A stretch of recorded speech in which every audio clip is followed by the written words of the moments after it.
Boa noite a todos. Retomando as aulas de epidemiologia e saúde pública, nessa oportunidade, vamos abordar a história natural da doença e os níveis de prevenção. Portanto, é importante lembrar os objetivos da epidemiologia, bem como sua finalidade. Temos que o alvo do estudo epidemiológico é a identificação das causas das doenças. Mas, assim como foi salientado na aula passada, também a epidemiologia tem o objetivo de identificar as causas de outros agravos à saúde. Esses outros agravos à saúde são, por exemplo, suicídios, homicídios, acidentes, né? Entre outros. E essas causas são também denominadas como fatores determinantes ou fatores de risco. Outro termo sinônimo também é utilizado como variável independente. Assim, toda causa vai dar lugar a um efeito.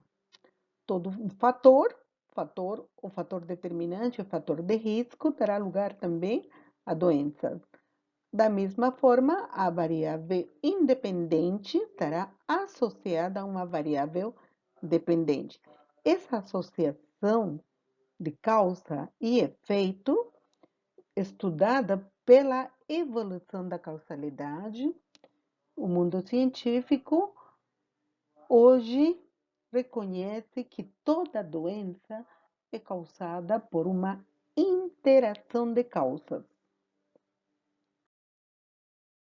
Nessa ilustração, podemos visualizar que para que aconteça um efeito, e nesse caso doença, há a interação de um conjunto de causas. Essa interação de causas é conhecido como rede multicausal. Essa rede multicausal interage de forma que é sinérgica, ou seja, potencializando o efeito ou doença. Observem agora essa foto que foi tirada na periferia de São Paulo. Vemos por ela que a população habita numa situação insalubre.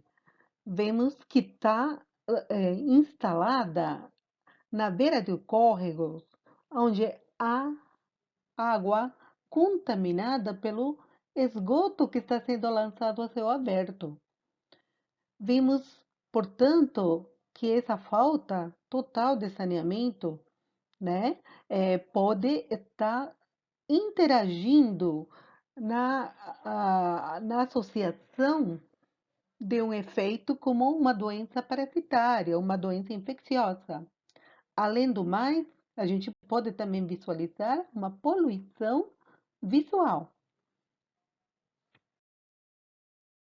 De maneira que a história natural da doença, ela segue uma série de períodos ou fases, né, desde a origem, ou gênesis da doença, até o desfecho final. Nesse esse conjunto de eventos, observamos que existem uma série de fatores de risco atuando na população. Uma população que está exposta, ou seja, a população tem o risco ou probabilidade de adoecer. Entretanto, nem toda a população que está exposta aos fatores de risco adoece. Por exemplo, todos nós estamos expostos em São Paulo à poluição do ar.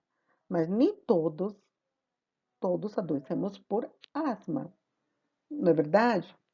Então, da mesma forma, nem toda a população que está exposta aos fatores de risco virá a ser doente. Nesta ilustração, vemos que as pessoas que são atendidas ou acometidas são pessoas suscetíveis. Essa, dessa população, a quantidade de indivíduos suscetíveis vai estar muito em função do que se faz em termos de prevenção na primeira fase ou gênese desta doença. Uma vez que os indivíduos estão atingidos, ou estes elementos dos indivíduos atingidos, terá o diagnóstico, né? E baseado nesse diagnóstico, eles seguirão para um tratamento e, finalmente, o desfecho final. Ou qual é o desfecho final de uma doença? Na melhor das hipóteses, a cura. Na pior das hipóteses, a morte. Ou então, ainda, a sequela. Entender agora com um exemplo sobre o acidente de trânsito. Podemos observar a multicausalidade desse agravo quando citamos que há uma quantidade de causas interagindo para que esse agravo aconteça. Por exemplo, nós temos as falhas mecânicas dos veículos, falta de sinalização nas ruas, baixo nível educacional, tanto dos pedestres como dos condutores, alta concentração populacional, chuva excessiva, entre outros. Cabe também aqui salientar que muitas pessoas têm o hábito de dirigir falando ao celular, não é verdade? No período pré-patogênico ou fase primária da doença, existem dois níveis de prevenção. O primeiro nível visa a promoção da saúde. E nesse caso, temos uma série de ações preventivas.